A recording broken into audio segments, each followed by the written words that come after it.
이번에는 이제 유리창이라는 작품을 볼 겁니다. 자, 오늘 벌써 네 번째 보는 작품인데요. 자, 이 작품도 정지용의 작품입니다.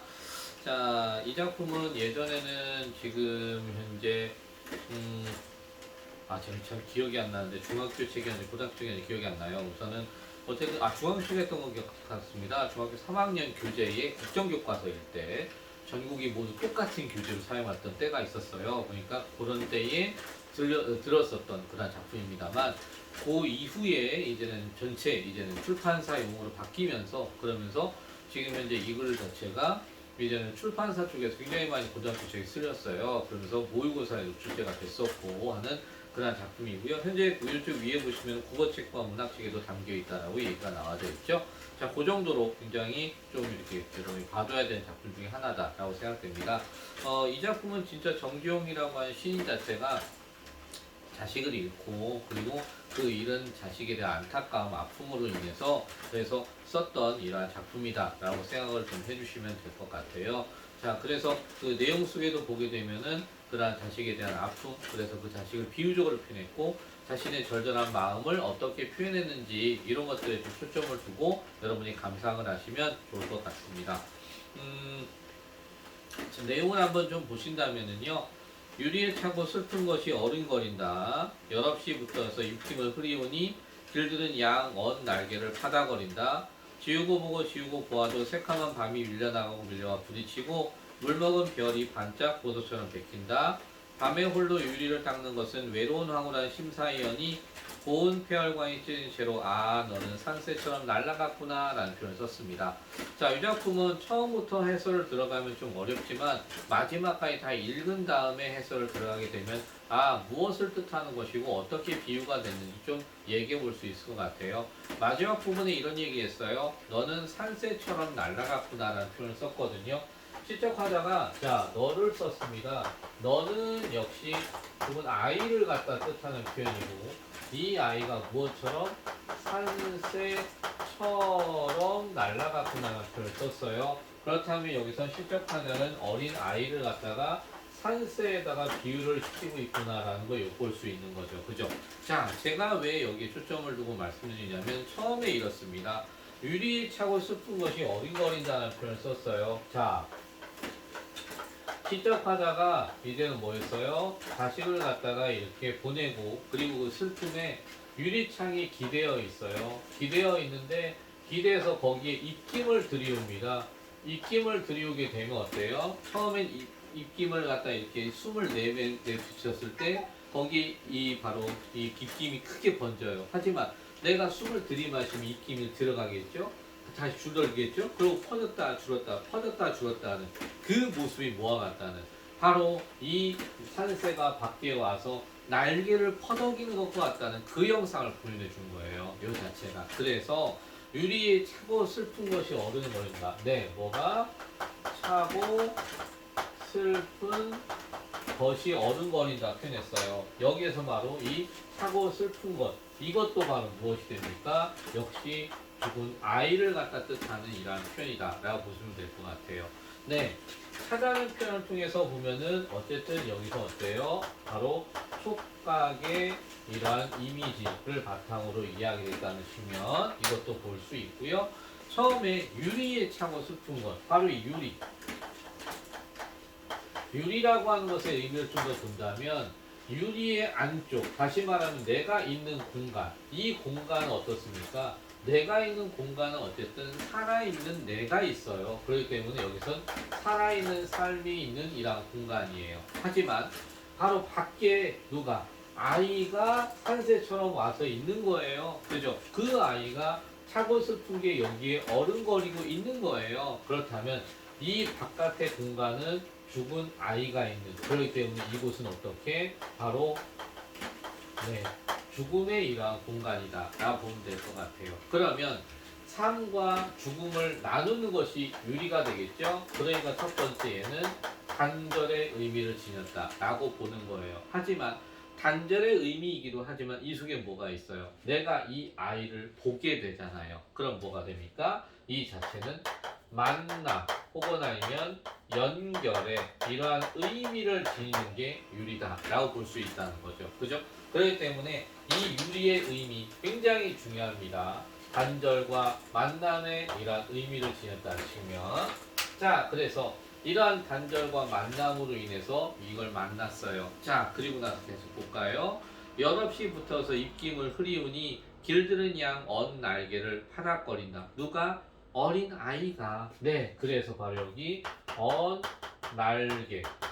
아까 제가 그래서 산세가 중요하다 얘기한 것은 바로 이거 때문입니다. 그냥 갑자기 언 날개를 파닥거린다고 해서 얘가 죽은 아이를 비유한 거예요 라고 말하면 이해가 안 가잖아요. 하지만 어떻게? 처음에 말한 것처럼 바로 산세라고 한다면 아 이것은 언 날개 하면 새의 날개구나 라고 이해를 할 것이고요. 그죠? 그리고 이 자체가 어떻게? 얼어 있다 라고 하는 걸 통해서 본다면 또 역시 뭐예요? 아 이것은 죽은 아이구나 라는 것을 표현해 준다는 거죠. 그래서 언 날개를 이렇게 파닥거린다. 지우고 보고 지우고 보아도 네 지우고 보고 지우고 봅니다. 왜 지우고 보고 지우고 보느냐? 보고 싶으니까요. 보고 싶은 아이가 밖에 와 있는데 내가 입김을 들이워서 뿌옇게 됐으니까 막 지워요. 근데 또 안 보이죠? 또 있나? 왜 없지? 하고 또 입김을 들이워서 막 또 깨끗하게 하려고 막 보는데 안 보여요. 그죠? 그러니까 지우고 보고 지우고 본다는 것 자체는 내가 아이를 만나기 위한 노력인 거예요. 그래서 밑에 있죠? 아이에 대한 바로 화자의 안타까움과 그리움이 담겨 있다는 표현이라고요. 그죠? 자, 이렇게 지우고 보고 지우고 보아도 새카만 밤이 밀려나가고 밀려와 부딪히고라고 했습니다. 자, 이 자체는 새카만 밤이 지금 바깥은 밤이에요. 저녁이에요. 그러면은 거기서 이 바로 시간적인 배경을 엿볼 수 있는데 이러한 새카만 밤이 밀려나가고 밀려와 부딪히고 또 밀려나가고 밀려와 부딪히고 이게 반복되고 있는 겁니다. 그 자체는 내가 지금 어떻기 때문에 내가 지금 정신적으로 피폐하고 힘겨울 수도 있어요. 하지만 또 무엇도 될 수 있어요. 그 자체가 밑에 있는 것처럼 입김을 계속 지우고 반복하고 하다 보니까 그 자체가 보이는 것이 그게 가까이 있다가도 멀리 있다가도 안 보였다가도 보였다가도 하는 이런 모습이 보일 수 있다는 거예요. 이걸 좀 더 어떻게 이렇게 감각적으로 표현했다라고 볼 수 있다는 거죠. 그죠? 그래서 밑에 있는 것처럼 화자가 입김을 불고 지우는 행동을 반복했음을 이렇게 엿볼 수 있다라는 겁니다. 물 먹은 별이 반짝 보석처럼 베낀다. 자, 물 먹은 별이라는 표현이 있었어요. 이 물 먹은 별이 반짝 보석처럼 베낀다 라고 표현했습니다. 자, 그 자체에서 지금 시적 화자가 어떻습니까? 시적 화자가 지금 별을 바라보고 있는 중인 거예요. 그죠? 그런데 지금 우리 여러분 기억하시다시피 화자는 누굴 보고 있던 거였어요? 위에서부터 쭉 내려오는 거 보면은 죽은 아이를 보고 있던 중이었습니다. 그죠? 그렇다면은 여기서 별이라고 하는 존재 자체가 어때요? 이것이 네 번째로 아이를 표현하는 것이고 왜 그럼 물을 먹었느냐? 네, 물 먹었다는 것 자체 물은 바로 무엇이다? 이거는 화자의 바로 눈에 있는 눈물을 얘기하는 거고요. 이 눈물의 바로 모건이라는 것은 빛인 눈물에 비친 바로 별이다 라고 뜻할 수 있겠죠. 그러므로 눈물에 비친 아이를 갖다가 보는 행위예요. 그래서 이렇게 반짝 보석처럼 베낀다 라는 표현을 썼습니다. 자, 누가 아이가 바로 무엇처럼 보석처럼 베낀다 라고 해서 직유법을 갖다 이렇게 또 썼고요. 자, 그죠?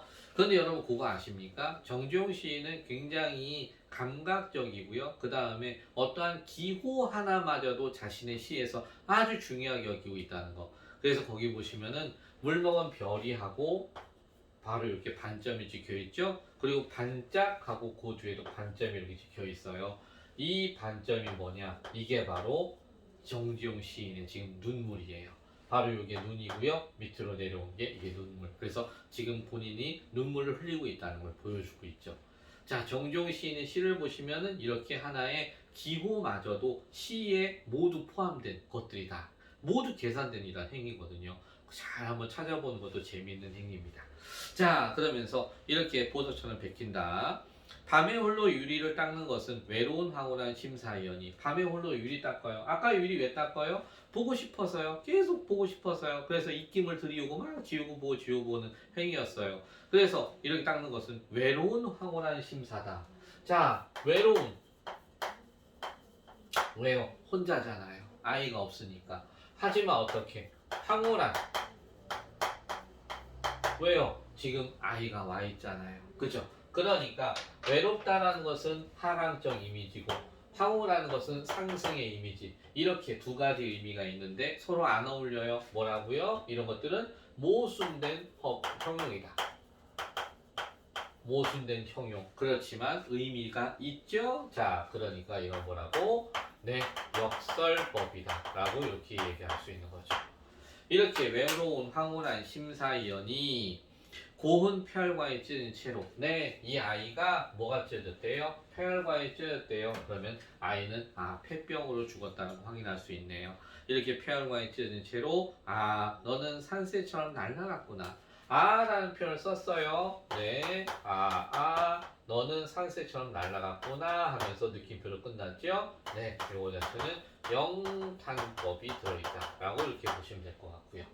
자, 그러다 보니까 여기 자체에서는 지금 현재 차고 슬픈 것이 어른거린다 라고 차고 슬픈 것, 언 날개가 파다거린다. 언 날개, 물 먹은 별이 해서 별. 그런데 산새처럼 산새처럼만 얘만 직유법이라고 보면 되겠고 나머지 이 세 가지는 모두 운유법으로 이렇게 보시면 되겠죠. 그렇기 때문에 표현 방법도 굉장히 좀 많다라고 보실 수 있을 것 같아요. 그죠? 자, 굉장히 감각적으로 누구를 죽은 아이에 대한 이러한 아픔을 갖다가 보여준 이러한 글이었다는 거예요. 주제가 그래서 죽은 아이에 대한 슬픔과 그리움을 보였던 글이고요. 특징은 선명한 감각적 이미지를 보였습니다. 자, 차고 슬픈 것, 차다, 촉각적인 것들과 그 다음에 뭐 여러 가지 어떻게 보면은 시각적인 이미지를 바탕으로 얘기를 해주고 있죠, 그죠?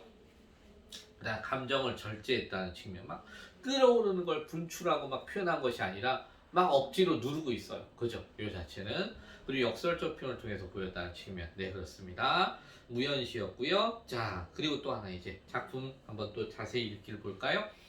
이 시의 화자는요, 죽은 아이를 생각하면서 홀로 유리창 앞에 서 있습니다. 이렇게 유리창 앞에서 입김을 불고요. 화자의 눈앞에 아이의 환영, 차고 슬픈 게 나타났어요. 그리고 끝없이 입김을 불고 치우고 보고 치우고 보고만 반복했죠. 아이와 만나는 황홀한 경험을 하게 됩니다. 비록 화자는 죽은 아이를 다시 만날 수 없어요. 외로워요. 하지만 유리창을 통해 아이의 환영을 만나요. 그래서 황홀해요. 그래서 역설 얘기했었죠. 이렇게 복잡한 심리를 외로운 황홀한 심사로 표현하면서 죽은 아이에 대한 그리움과 애절한 슬픔을 잘 보여주고 있는 작품이다 라고 이렇게 볼 수 있을 것 같아요. 자, 밑에 또 이러한 그 외로운 황홀한 심사에 대한 이야기, 역설법에 대한 측면 다시 한번 좀 엮어보자는 겁니다.